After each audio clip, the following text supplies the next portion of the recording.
बिस्मिल्लाहिर्रहमानिर्रहीम। हमारे इस्लामाबाद और लाहौर के दोस्त हमें ये कहते हैं कि कराची के लोग शोर बहुत मचाते हैं। अगर सड़क के ऊपर 1 इंच पानी भी आ जाए तो ववेला ऐसे मचता है कि जैसे डैम का दरवाजा टूट गया। वो ये कहते हैं कि पंजाब में तो बड़ा सैलाब है, केपीके के अंदर बड़ा सैलाब आया, लेकिन कराची के अंदर सड़कों पर मामूली पानी को मीडिया मैराथन कवरेज के जरिए इस कदर उजागर करता है कि ऐसा महसूस होता है कि पाकिस्तान का सबसे बड़ा मसला है। क्या पाकिस्तान का वाकई सबसे बड़ा मसला है? क्योंकि पीपल्स पार्टी भी अब डांटने पर आ गई है। मुर्तजा वहाब गुज़िश्ता दिनों किसी प्रेस ब्रीफिंग में खड़े थे और उन्होंने बाकायदा लोगों को डांटा। उन्होंने कहा 11 बजे प्रेस कॉन्फ्रेंस जो आप करते हैं, बहुत सारी पार्टियों को एक साथ उन्होंने मुखातिब किया, वजू करके झूठ बोलते हैं, कराची के अंदर ऐसे मसाइल हैं नहीं। वज़ीर आला सिंध की टोन भी मैंने बहुत दफ़ा देखा, ऐसा महसूस होता है कि जैसे वो शहर के लोगों से खफगी का इजहार करते हो कि आप चीखते क्यों हैं, चिल्लाते क्यों हैं, हम आपके लिए काम कर तो रहे हैं। अगर आप दोनों शहरों में जाएं, अगर आप इस्लामाबाद जाएं, अगर आप लाहौर जाएं, तो फिर कराची का हाल आपको कैसा महसूस होता है, ये एक ऐसे वफाकी वजीर से पूछेंगे जो कराची का नाजिम भी रहा है और बड़े ताकत के साथ, बड़े इक़्तिदार के और तमाम मामलात कराची के देखता रहा है। कराची की एक ऐसी पार्टी से ताल्लुक रखता रहा है कि जो कराची की कुल की मालिक थी, लेकिन उस कुल के अंदर भी बहरहाल पीपल्स पार्टी कहीं ना कहीं मौजूद थी। मेरे साथ मौजूद है मुस्तफ़ा कमाल साहब, वफाकी वजीर सेहत हैं। सेहत के मामलात पे बात करेंगे, कौमी सियासत पे बात करेंगे, पंजाब के सैलाब और उससे फूटने वाली बीमारियों के ऊपर बात करेंगे। लेकिन कराची के लोग हों और कराची की बात ना करें, ऐसा हो नहीं सकता, क्योंकि हमारे अंदर एक फ्रस्ट्रेशन होती है। मैं मुस्तफ़ा कमाल साहब से पूछना चाहता हूँ जो वफाकी वजीर सेहत हैं, ये फ्रस्ट्रेशन किसी नफ्सियाती बीमारी का पेशखम है या हकीकत में कराची के मसाइल इतने ही हैं जैसा कि लोग बयान करते हैं या कराची के लोग ववेला करते हैं? मुस्तफ़ा कमाल साहब, बहुत शुक्रिया आपके वक्त का। सर ये अब ना ट्वीट आना शुरू हो गए हैं। पीपल्स पार्टी तो पहले ही डांटती थी, अब वो डांटना शुरू हो गए हैं। पहले डांटते नहीं थे, पहले नाराज होते थे, अब वो डांटते हैं, कहते हैं कि आप इस तरह की बात ना करें, इतना कोई पानी नहीं आ गया कि आप यहाँ पे चीखें मारें। कुदरत भी कुछ मेहरबान थी, दूसरा स्पेल बारिश का था ही बहुत थोड़ा, फिर भी डैमों का पानी जो है वो शहर के अंदर आ गया और उसके बाद जो है वो नाअहली की एक तस्वीर यहाँ पे नजर आई। लेकिन वो कहते हैं नाअहली नहीं है, आप लोग नाशुक्र ज्यादा है। तो मुस्तफा भाई, आप इस्लामाबाद में अब बड़ा आपका वक्त गुजरता है, वफाकी वजारत है, 4-5 महीने हो गए, आपको मुबारकबाद भी बल्कि देनी थी इसकी। तो आप ये महसूस करते हैं कि हम लोग नाशुक्र ज्यादा हैं कराची के शहरी की हैसियत से? नहीं, हम बहुत सब्र वाले लोग हैं और मैं समझता हूँ कि दुनिया में अगर ये मैकेनिज़्म होता किसी शहर का और ये रियलिटीज़ होती किसी शहर की कि जो शहर 70% रेवेन्यू कमा कर देता है, जो शहर 2 सी पोर्ट्स रखता हो उस मुल्क में वाहिद, जो शहर एक्सपोर्ट में पूरे पाकिस्तान पूरे मुल्क में सबसे ज़्यादा एक्सपोर्ट करता हो, ह्यूमन रिसोर्सेज उसकी वहाँ सबसे ज़्यादा जाती हो, जिसके पास फाइनेंशियल हब, जिसके पास स्टेट बैंक वहाँ मौजूद हो, फाइनेंशियल हब वहाँ हो, जो गेटवे हो पूरे मुल्क का, जो गेटवे हो अफगानिस्तान का, सेंट्रल एशियन कंट्री का, और जो पाकिस्तान बनाने वालों का शहर हो, ठीक है, तो उस शहर में आप जो है वो 90% पानी खरीद कर पीते हैं। 90% पानी खरीद कर, अच्छा खरीद कर वो जो हमें लाकर बेचता है वो अफगानिस्तान से पानी तो लेकर नहीं आ रहा, वो इसी शहर का कहीं से पानी चोरी करके बेचता है। तो मैं समझता हूँ कि नहीं, ये शहर बहुत सब्र वाला शहर हो गया है और मुझे लगता है कि अब इस शहर के सब्र को इंतहाई हद तक जो है वो उसको आजमा लिया गया है। मुझे नहीं लगता कि बहुत ज़्यादा जो है वो वक्त की गुंजाइश जो है वो बाकी रहेगी। जहाँ तक अगर आपने बात की बारिशों की और जो है वो गवर्नमेंट के रवैये की, देखिए, I want to be very fair in my comment और मैं कोई इसके अंदर सियासत नहीं करना चाहता ताकि मसाइल मेरिट पे बात हो, सही समझी जा सके बात और की जा सके। देखिए, नंबर 1, एक तो जब बारिश एक छोटे से स्पेल में बहुत ज़्यादा क्वांटम का बारिश होगा ना, तो दुनिया का कोई भी शहर फ्लड करेगा। बिल्कुल ठीक है ना, कि अगर कम वक्त में बहुत ज़्यादा बारिश हो जाए, अगर बहुत ज़्यादा बारिश बहुत देर के स्पेन में होता है तो पानी जो है उसमें जो है वो प्रॉब्लम नहीं होती। लेकिन एक बहुत ही, और अभी जो रिसेंट स्पेल्स बस्ट आउट्स हुए हैं वो बहुत कम वक्त में बहुत तेज़ और ज़्यादा बारिश हुई है, तो शहर को फ्लड होना था। इसमें मैं एडमिनिस्ट्रेटिवली कह रहा हूँ। मैं ना एक आपको क्लिप दिखाऊंगा, आप अपनी गुफ्तगू मुकम्मल रखें, मैं फिर आपसे पूछूंगा कि कसूर किसका था। हाँ, लेकिन इसमें मैं अगर मैं अपनी बात को उसको सम अप करूँ ना, तो अच्छा, लेकिन देखिए, बारिशें हमारे ज़माने में भी हुई, इस तरह की बहुत सारे स्पेल हुए।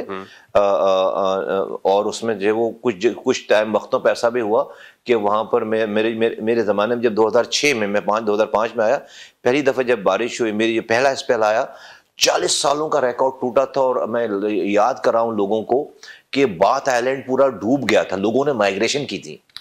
जो है वो अंडरपास, जो है वो क्लिफ्टन वाला जो था, उसके अंदर कोई 48 दिनों तक पानी खड़ा रहा था, ठीक है।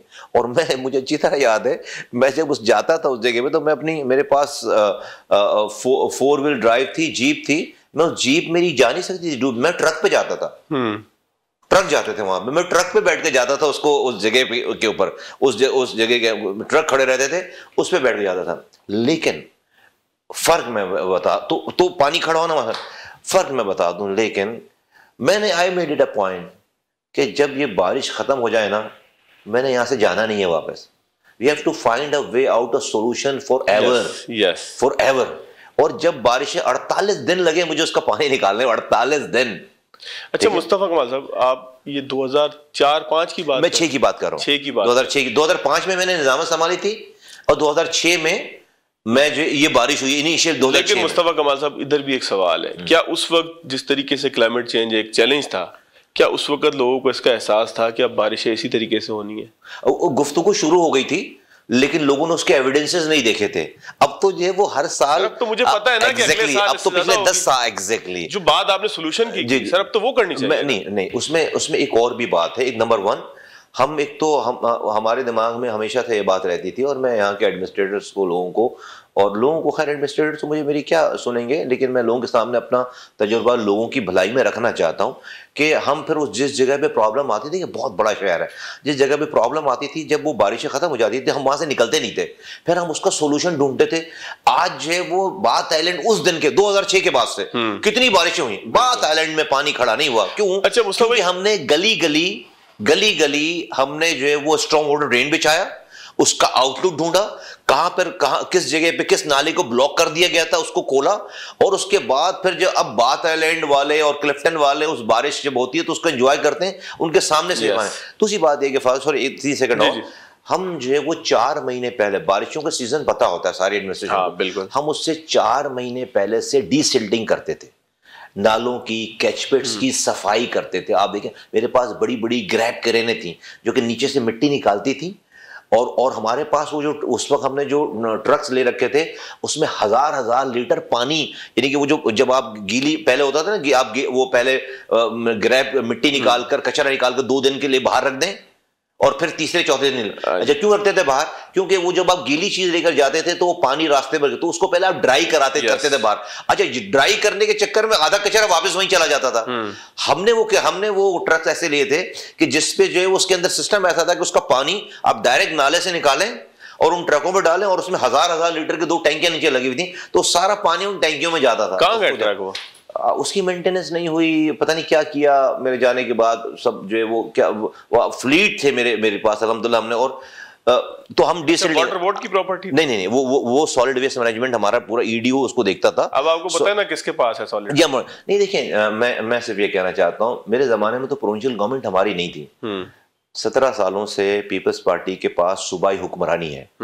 18वीं तरमीम के बाद जो वो वफाक तो गरीब हो गया बहुत ज्यादा, सूबे बहुत अमीर हो गए। सिर्फ इस साल 2400 अरब रुपए मिले हैं। इस साल 2024-25 की बात कर रहा हूँ, 2025-26 की बात, 2400 और 15,000 अरब रुपए अब तक जो है वो 10 सालों में मिल चुके, 15,000। और उसी गवर्नमेंट की, लोकल गवर्नमेंट हो। और ये जो मेयर साहब हैं, बहुत एहतराम के साथ, इनका ये 3रा साल है, लेकिन इससे पहले 2 साल वो इसके एडमिनिस्ट्रेटर भी रहे, तो ये 5वां साल चल रहा है उनको।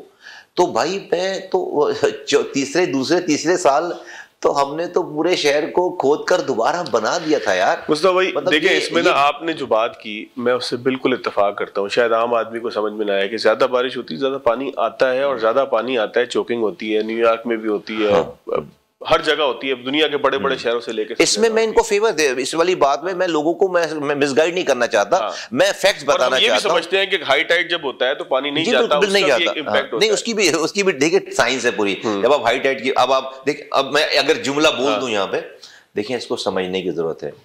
वज़ीर आला हाउस के सामने ना एक क्लिफ्टन पंपिंग स्टेशन है, हम उसको सीपीएस के एक खबर भी दे दूं आपको साथ। रात में आ रहा था वज़ीर आला हाउस के सामने से, तो क्लब रोड जहाँ पे है वहाँ एक वाटर बोर्ड का एक पाइप है जो हमेशा नीचे गिरता है। आप मेट्रोपोल से सिग्नल जी रात को फिर गिरा हुआ है जी, रात को फिर गिर गया, रोड बंद है। तो वहाँ पे ना वो एक हम जैसी बारिश होती थी ना, हम पहले ही जाकर उस सीपीएस को जाकर इंटैक्ट करते थे। क्यों? 8 टाउनों को देखिए, कराची जो समुंदर ऊपर है, कराची नीचे है। आपको पंप करके पानी फेंकना होता है समुद्र में। सीपीएस वो जगह है जहां से 8 टाउनों का पानी जो है वो समुद्र में जाता है।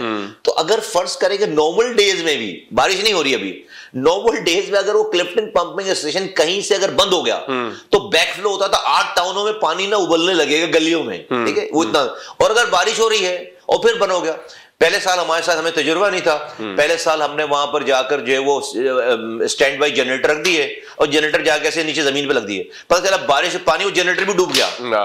तो हम ये कहते थे जैसी बारिशों का सीजन होता था हम सबसे पहले उसको इंटेक, अगर सीपीएस चल रहा है राउंड द क्लॉक तो आपका पानी खड़ा नहीं होगा पीछे। तो हम क्या करते थे कि उसको बहुत ही माउंटेड, फिर हमने जनरेटर लगवाया कि आंधी तूफान आ जाए सीपीएस बंद नहीं होना चाहिए। नहीं, तो लहरे ख़याम की एक वीडियो शेयर की मेयर साहब ने, उन्होंने कहा कि देखें जी पानी बैक आ रहा है तो मैं क्या करूं, पानी तो जा नहीं रहा, तो नहीं सीपीएस को बाईपास कर गए वो। नहीं उस समय मैं आपको एक वीडियो दिखाने के लिए मैंने ना बीच में डिस्टर्ब किया, मैं एक वीडियो दिखा के आपसे सिर्फ ये पूछना चाहता हूँ कि ये कसूर किसका है। ये एक वीडियो देखिएगा नाज़रीन, हम आपको स्क्रीन पे भी दिखाएंगे। ये एक वीडियो देखने के बाद मुझे आप बताइएगा कि कसूर किसका है।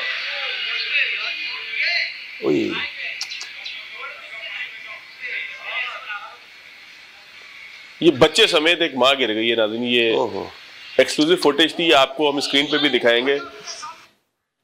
सर ये किसका कसूर है? नहीं ये बिल्कुल, अगर बिल्कुल पॉट होल खुला हुआ है, अगर सड़क पे 12 इंच का घड़ा है, नहीं बिल्कुल हुकूमतों का, तो आप ये कहें कि जी पानी ज्यादा आ गया इस वजह से ऐसा हो गया? नहीं, मैं बिल्कुल इसमें मुस्तफा भाई, बारिश इस्लामाबाद में होती है तो वहां भी इसी तरह लोग गिरते हैं? नहीं इस तरह नहीं गिरते।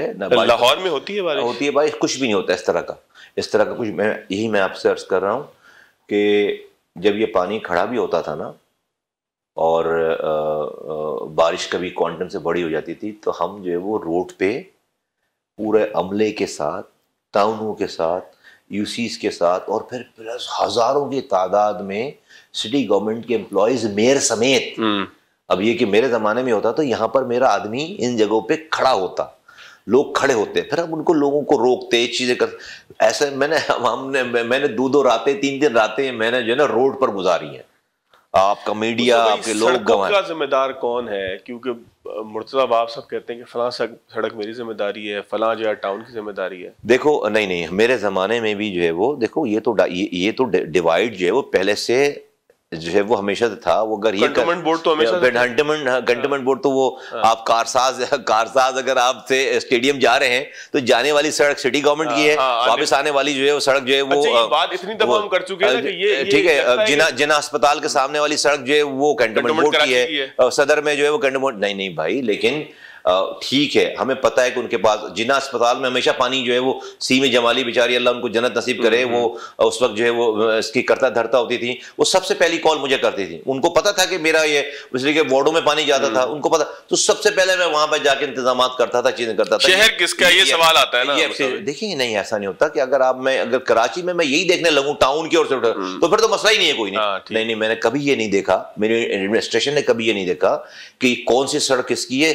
हमने बाकायदा इसके ऊपर बाकायदा सुप्रीम कोर्ट में जाकर एक केस भी जीता है कि भाई as far as municipal services are concern there has to be one boss, और वो बॉस जो है वो सिटी का मेयर होना चाहिए। ये हमने केस जीता हुआ बाकायदा, उस केस को परसू करके उसको इंप्लीमेंट कराने की जरूरत है। सुप्रीम कोर्ट जो कैंटोनमेंट बोर्ड हैं वो अपील में गई हैं, वो अपील हारी हैं, लेकिन मेरे बाद किसी ने उसको इंप्लीमेंट नहीं करवाया। तो ये बिल्कुल ये आर्गुमेंट तो बिल्कुल नहीं बाय करने वाली आर्गुमेंट है कि ये फलां सड़क, at the end of the day वो सब लोग रेस्पॉन्स, अगर वो भी काम नहीं कर रहे तो डेफिनेटली जो शहर के बड़े हैं उनको ही पूछना चाहिए। अच्छा, वजीर बल्दियात बॉस है इस सारे? वजीर बल्दियात की तो वजारत नहीं होनी चाहिए, पोस्ट नहीं होनी चाहिए, वजारत बल्दियात। देखें डेवोल्यूशन के, ये भी कहते हैं डेवोल्यूशन नहीं किया आपने 18वीं तरमीम के बाद जो इख्तियारात और वसाइल सूबों को ले लिए और वो डेवोल्यूशन कंप्लीट 18वीं पीएफसी नहीं दिया गया ना, 18वीं तरमीम कंप्लीट हुई नहीं है। सूबों से जो डिस्ट्रिक्ट को जाना था वो सूबे का वजीर आला चारों सूबों में लेकर बैठ गया है। जब भी तो आपके यहाँ तबाही बर्बादी हो गई ना सारी, जब भी इसलिए कि जो ट्रिगर जिस स्पिरिट से ये 18वीं तरमीम हुई थी कि डिवॉल्व होगा कि यूनियन काउंसिल जो है वो लिबरलाइज होंगी, यूसी और टाउन और तालुके और सिटी और वो, तो ये तो सूबे जो है वो मॉन्स्टर बन गए ना, सूबाई हुकूमतें जो है मॉन्स्टर बन गई। अभी सबसे ज्यादा पावरफुल वो हैं।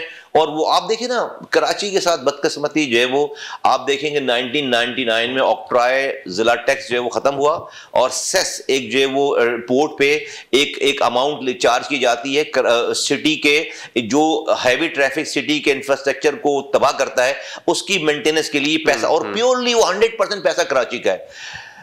अगर जिससे अभी यूनुस धागा साहब ने उसके ऊपर बड़ी अच्छी जो है वो नंबर्स भी कोट किए हैं कि अगर कराची को उस एग्रीड क्या हुआ कि पूरे पाकिस्तान के बिजनेस कम्युनिटी जो है वो चूंकि चुंगियों पर रोकते थे, उन्होंने जाके वजीर आजम को कहा कि भाई आप हमें जो है वो सेल्स टैक्स में इंक्लूड कर दें। तो वजीर आजम ने उस वक्त 1999 की बात है 2.5% सेल्स टैक्स में ऐड कर दिया। फिर उसके बाद 2006 में कानून आया, उन्होंने कहा जी 1/6 ऑफ द जीडीपी जो है वो इसका जो है वो ये बढ़ जाएगा, कोई मसला नहीं, ठीक है, ये भी मान ली। वो पैसे नहीं मिलते। वो क्या किया आपने, सातवीं जो है वो एनएफसी अवार्ड में आपने वो पैसा सूबों के हाथों में दे दिया। डायरेक्ट मिलने के बजाय सूबा, अगर वो पैसा डायरेक्ट मिलता तो कराची को इस दफा जो इस साल सिर्फ 192 अरब रुपए मिलते। 192 अरब रुपए। ये शहर ये डिजर्व करता है। ये शहर 1 रुपए नहीं मिला। एमक्यूएम को जो पैसे मिलेंगे जो वफाक ने भी सैंक्शन किया है वो कहां इस्तेमाल करेंगे? देखिए एमक्यूएम को तो जो है वो पैसे जो है ना ऊंट के मुंह में जीरे की मिसाल भी शायद ज्यादा है। पूरे कराची और हैदराबाद के लिए ब्लॉक एलोकेशन रखी गई है जो कि एमक्यूएम के एमएनए एमपीएस के प्रोपोज किए जाने वाले प्रोजेक्ट्स के ऊपर वो पैसे नहीं मिलेंगे, ध्यान में रहे। कराची के लिए 15 अरब रुपए की स्कीमें हम दे सकते हैं और हैदराबाद के लिए 5 अरब की स्कीमें दे सकते हैं। ठीक है, हम प्रपोज कर सकते हैं। अब हमको एक स्कीम 15 अरब रुपए की दे दें कि गली में ब्लॉक के जो है वो हमें, ठीक है, वो हम स्कीमें दे, क्योंकि सूबाई हुकूमत जो है वो कराची हैदराबाद को ओन नहीं कर रही और मेयर यहां पर जो है वो परफॉर्म नहीं कर पा रहे। सबको सब चीजें पता है। कराची जो दुनिया के, मेरे जमाने में ये कराची दुनिया के 12 तेजी से तरक्की करने वाले शहरों में शामिल था।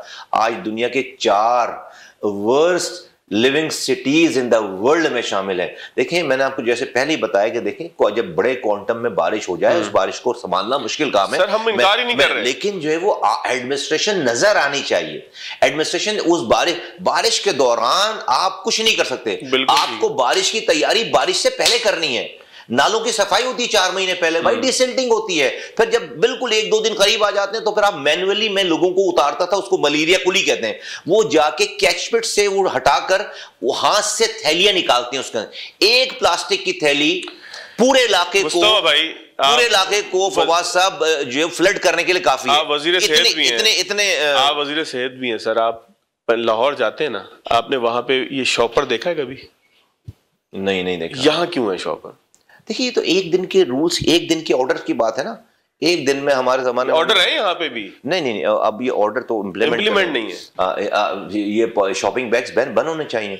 एक गेज से कम के शॉपिंग बैग, प्लास्टिक, ऐसे शॉपिंग बैग अलाउ होने चाहिए जो रीयूज हो सके। आप घर में लाते हैं ना भाई, आप जब बड़ी थैलियां होती हैं, मोटी थैली, वो आप उसको फेंकते नहीं है, उसको आप रख देते हैं घर में। ऐसे तो है, जो उसके माइक्रोन है उसको हैवी वाले अलाउ होने चाहिए। और ये लाइट दुनिया से बंद हो गए, दुनिया भर से बंद हो गए, इसको बंद होना चाहिए। मुस्तफा मैं एक ब्रेक ले लूं? जी कुछ थोड़ा सा बात कर लेते हैं। पोलियो वायरस जो है वो पाकिस्तान में आज तक मौजूद है। एक ब्रेक लेते हैं नाज़रीन, कुछ वजारत के ऊपर भी बात करते हैं क्योंकि कराची पे अगर मुस्तकिल बात करेंगे तो लोग नाराज तो होंगे ही, लेकिन हमारे अपने दोस्त हमें कहेंगे कि आप रोना बहुत ज्यादा आप करते हैं। तो नहीं करते रोना भाई, खामोश हो जाते हैं। जिस तरह बच्चे को टॉफी दे के खामोश किया जा सकता है, इस तरह खामोश हो जाते हैं। ब्रेक के बाद खुशामदीद। मुस्तफा भाई आप वजीर हैं माशाल्लाह, वफाकी वजीर सेहत हैं। वैसे तो सारी सेहत जो है वो सूबों के पास है, लेकिन सेहत तो बहरहाल आपके पास है, बहुत सारी चीजें उसमें है। एक मैं भी कैंपेन देख भी रहा था बच्चियों में जो सर्वाइकल कैंसर है उसके हवाले से, एक बड़ी अच्छी कैंपेन है। पाकिस्तान आगे है वैक्सीनेशन में, मैं ये नहीं कहता, लेकिन पोलियो हमारे यहाँ जो है वो खत्म नहीं होता। अब तो जंग भी खत्म हो गई अफगानिस्तान में, पहले तो मुझ पर इल्जाम देते थे। नहीं, अफगानिस्तान में लोग आपके सामईन और नाजरीन को बताना चाहता हूँ कि जिन लोगों के दिमागों में ये बात है कि अफगानिस्तान में पोलियो के कतरे नहीं पिलाए जाते। आपको पता ना दुनिया में दो ममालिक रहेगा, अफगानिस्तान और पाकिस्तान। अफगानिस्तान में तालिबान की हुकूमत है जो कि एक इस्लामी हुकूमत है और जो कि बहुत ही जो एक स्ट्रॉन्ग ख्यालात के लोग हैं, कस्टम सिस्टम रिलीजन सब मिक्स है। वहां पर वो घर घर जाकर पोलियो के कतरे पिला रहे हैं, घर अफगानिस्तान में। सिवाय कंधार के इलाकों, कंधार में वो डोर टू डोर नहीं जाने देते। और वो क्यों नहीं जाने देते डोर टू डोर? वहां पर उनकी लीडरशिप रह रही है। तो वो क्या करते हैं कि कंधार में बच्चों को, वो हर मोहल्ले के बच्चों को वहां की मस्जिद में लेकर आते हैं और वहां पर जो पोलियो के जो वैक्सीनेटर्स हैं वो जाकर उनको पोलियो के खतरे। अफगानिस्तान की बात कर रहा हूं। और पिछली ये तीसरी कैंपेन थी कि अफगानिस्तान और पाकिस्तान एक दिन में कैंपेन शुरू हुई है और एक दिन हमारी कैंपेन खत्म हुई है। एक दिन कैंपेन शुरू हुई है और वहां तो आप जो है वो ये नहीं कह सकते कि अफगानिस्तान तालिबान यहूदियों के एजेंट हो गए। आप हम पर ये इल्जाम लगाते हैं। ये नहीं कह सकते कि कोई जबरदस्ती उनको प्रेशराइज करा होगा। ये नहीं कह सकते कि वो दीन से फारिग हो गए।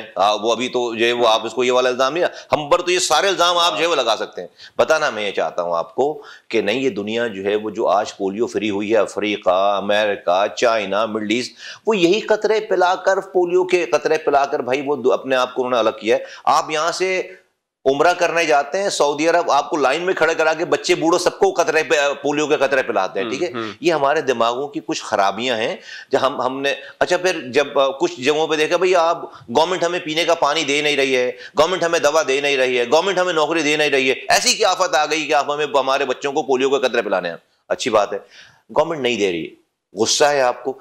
ये गुस्सा आप जब उतार रहे हैं पोलियो के कतरे नहीं पिलाकर, तो आप गवर्नमेंट का नुकसान कर रहे हैं, आप अपने बच्चों को माजूर कर रहे हैं। यानी कि इसका गुस्सा भी आप जो है वो अपने बच्चे से बदला ले रहे हैं। पोलियो का दुनिया में कहीं इलाज नहीं है। बिल्कुल, कैंसर का इलाज है, पोलियो का इलाज नहीं है। एक दफा खुदा ना खास्ता पोलियो लग गया तो दुनिया में कहीं उसकी सिर्फ एहतियात है। मैं आपके जरिए आपके सुनने वाले देखने वालों को कहना चाहता हूं, खुदा के वास्ते, अच्छा अगर फर्ज करें आपके दिमागों में जो सवाल आते हैं, खदशात हैं, अगर ऐसा है तो इमेजिन करें कि मैं कितना बुरा आदमी हूं मुस्तफा कमाल, के जो कि फरंगियों का एजेंट है, आपके बच्चों को जहर के खतरे पिला रहा है और जो है वो पैसे ले रहा है। यानी कि मैं कितना कि इमेजिन, इसको हेड तो इसको मैं कर रहा हूं, तो इसका मतलब कि मैं, तो आपका क्या ख्याल है कि मैंने दुनिया में सारी पोस्टें छोड़कर ये चीज, अब मुझे जो पैसे कमाने का टाइम आया, अब मुझे एजेंट बनने का टाइम है? नहीं, ये बहुत मेरा काम है आवाज लगाना, दिलों में डालना अल्लाह ताला का काम है। रेजिस्टेंस क्या आ रहा है मुस्तफा भाई? वो माइंडसेट, मिसकॉन्सेप्शन भी है, पूरे पाकिस्तान में। अजीब बात, पूरे पाकिस्तान में देखें दो पोर्शन है ना। एक तो हमारा साउथ केपी है जहां पर 4 सालों से लॉ एंड ऑर्डर की वजह से पोलियो की कैंपेन हुई नहीं। इस दफा इंशाल्लाह ताला उम्मीद है कि जो है वहां के लोकल्स अब जो रह रहे हैं भाई, जो फर्ज करें कि जो है वो जो किसी भी ख्यालात के मालिक हैं, अगर उन्हीं के 16 में से 13 केसेस जो हैं, वो 16 केसेस हैं साउथ केपी के, 16 केसेस हैं खैबर पख्तूनख्वा के, उसमें से 13 केसेस जो हैं वो बच्चों के इस साल साउथ केपी से निकले हैं। दैट मीन्स कि हमारी ये बात सही साबित हो रही है कि जहां क्योंकि वहां पे 4 सालों से टीम ही नहीं गई है, ठीक है, टीम नहीं जा सकी है। इसका मतलब वैक्सीन काम कर रही है ना। देखिए वैक्सीन इस तरह काम कर रही है फवाद साहब, मैं आपको बताऊं, पूरे पाकिस्तान में 227 डिस्ट्रिक्ट्स में से 87 से ज्यादा डिस्ट्रिक्ट्स में पोलियो के वायरस मौजूद हैं। कराची के सारे 7 के 7 डिस्ट्रिक्ट में मौजूद हैं। सुने, ये इंपॉर्टेंट बात है। तो अगर जिस हिसाब से पोलियो का दुश्मन मौजूद है, पूरे पाकिस्तान में केसेस आने चाहिए 25,000 हर साल, 25,000 केसेस आने चाहिए। कितने केसेस आए? 26 केसेस आए, 24 केसेस आए, 24 नहीं, 25,000 केसेस आने चाहिए, क्योंकि ये दुश्मन मौजूद है। वो 25,000 बच्चे कैसे बच गए? वैक्सीन, वो इस वजह से बच गए कि उन 25,000 बच्चों ने इस पोलियो के वैक्सीन को लगवाया हुआ है, पोलियो के कतरे पिए हुए। वरना अगर ये सारा पाकिस्तान पोलियो के कतरे को ना पिए, फर्ज करें, तो हर साल 25,000 बच्चे माजूर हो रहे हैं आपके शहर में। अभी है 26 बच्चे, तो ये प्रूव कर रहा है भाई ये। और भाई आपका शहर कराची तो पढ़े लिखों का शहर था ना, यहां से रेजिस्टेंस आपको क्यों आ रही है? पढ़े लिखों हर तरह के यहां पर लोग हैं। पूरे पाकिस्तान में 64,000 रिफ्यूजल हैं। आपको मैं आई वाज शॉक्ड, 27,000 रिफ्यूजल जो है वो कराची से हैं। अच्छा, ये वो चीज होगी जो आप देखना नहीं चाहते होंगे। नहीं, वो मैं जाहिर है अपना शहर है कि एग्जैक्टली। तो मैंने कहा भाई ये तो 50% रिफ्यूजल पूरे पाकिस्तान का कराची में। तो मैंने कहा भाई कौन लोग हैं?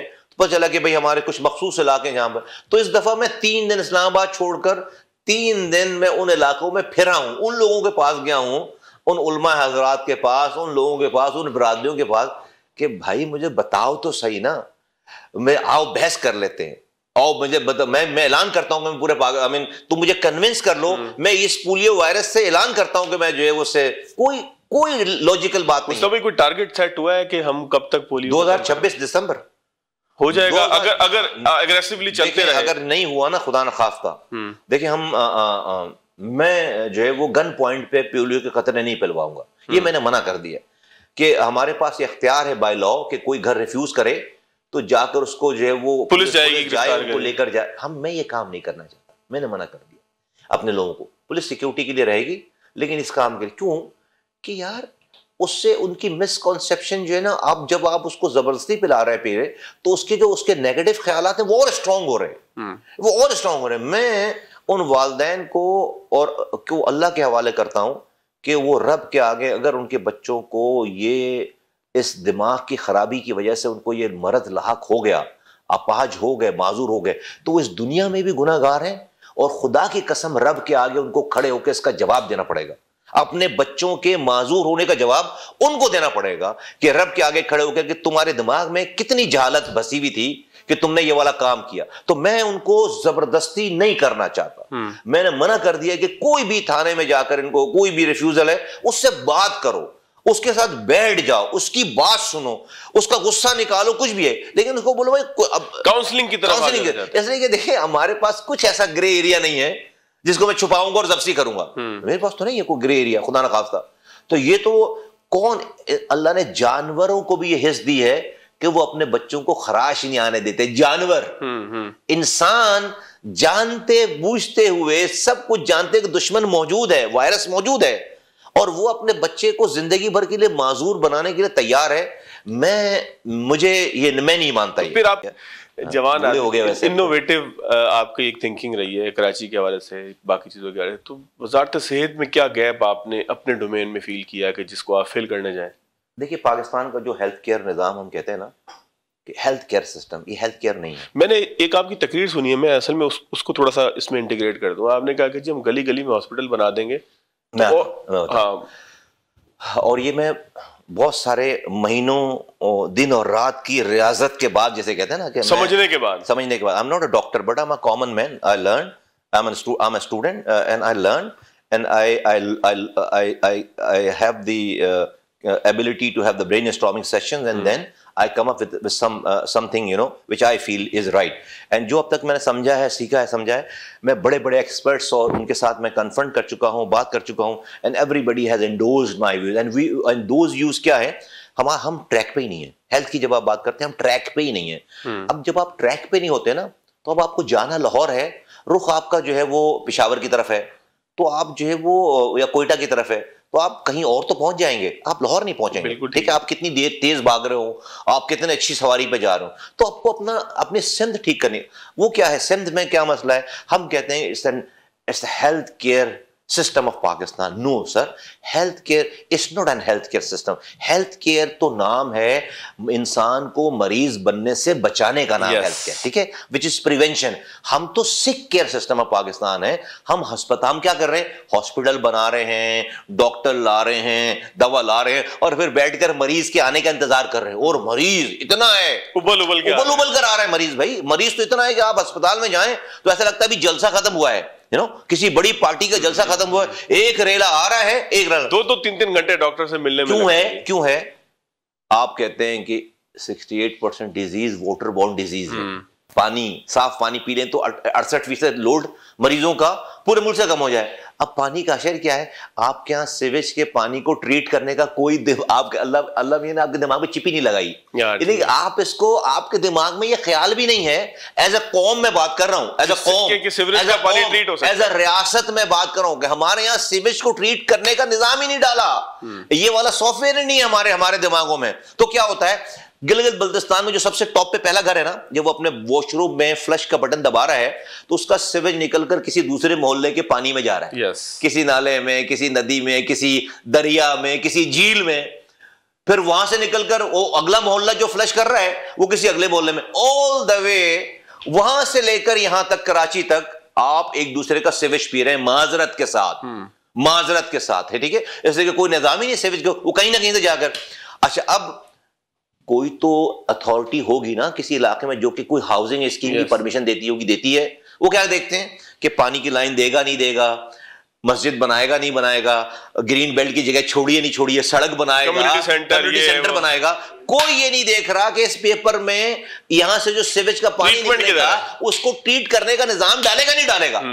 आपके किसी भी अथॉरिटीज के बायलॉज में ये वाली बात है ही नहीं। और क्या कह रहे हैं आप कि 68% बीमारी पानी से, वाटर। यार जस्ट कैन यू इमेजिन, मैं हैरान हूं, मैं अपनी कौम पर अपने सारे निजाम के ऊपर। अच्छा, फिर तो भाई ये तो अस्पताल का काम नहीं है, ये वजीर सेहत का भी काम नहीं है, ये मुल्क के लोकल गवर्नमेंट का काम। अब आपके पास लोकल गवर्नमेंट नहीं है, तो मैं बार बार कहता हूं वजीर आजम साहब को मीटिंगों में भी कि हमें, अब ये नेचुरल डिजास्टर आया आपका क्या ख्याल है कि आप सूबाई हुकूमतों से उसको डील कर लेंगे? नहीं भाई, हर गली में जब तबाही बर्बादी है आपको हर गली में एडमिनिस्ट्रेशन चाहिए। वो हर गली की एडमिनिस्ट्रेशन तो फवाद भाई लोकल गवर्नमेंट ही प्रोवाइड करती है, वरना आप बैठकर जो है वो सूबाई हुकूमतों से। बलूचिस्तान में एक एमएनए की जो कॉन्स्टिट्यूंसी है ना, वो 3 दिनों में अपने एक कोने से सफर शुरू करता है, तो 3 दिनों तक अगर वो गाड़ी चलाए एक एमएनए, तो अपने हल्के के दूसरे कोने में पहुंचता है 3 दिनों में। 24 घंटे में एक एमपी अपने हल्के से अपने एक हल्के में एक कोने से दूसरे कोने पहुंचता है। आप कैसे जो है वो गली गली इख्तियारात और वसाइल और एडमिनिस्ट्रेशन चला सकते हैं? नहीं, दुनिया जो आपसे 500 साल आगे है, 500 साल, वो उसने ये निजाम समझ लिया। आप अपने लोगों पर खुदा के वास्ते ट्रस्ट क्यों नहीं करते, सेंस ऑफ पार्टिसिपेशन क्यों नहीं देते? अब तो ये तबाही हर आप इन्वायरमेंट की बात कर रहे थे ना, क्लाइमेट चेंज की। हर साल अब 20% चीजें और बढ़कर आनी है। अब अगले साल इससे 20% ज्यादा बारिश होगी, बिल्कुल ज्यादा फ्लड आएगा। खुदा के वास्ते आज का दिन है, अभी ये फैसला करने की जरूरत है कि हम मुल्क में राउंड द क्लॉक मॉनिटर करने वाली वसाइल और इख्तियारात के साथ डिवॉल्व लोकल गवर्नमेंट का निजाम जब तक चप्पे चप्पे में, पहाड़ों पे, दरियाओं में, रेगिस्तानों में, शहरों में, गांव में नहीं बनाएंगे, आप कोई भी दुनिया की ईमानदार से ईमानदार एडमिनिस्ट्रेशन भी लाकर इस निजाम में डालेंगे, वो कोलैप्स हो जाएगा। बहुत शुक्रिया, आपने वक्त निकाला। हालांकि 2-3 दिन के लिए आप कराची तशरीफ लाते हैं, आपने वक्त निकाला। नाज़रीन, आज के लिए इतना ही, याद दीजिएगा। अल्लाह हाफ़िज़।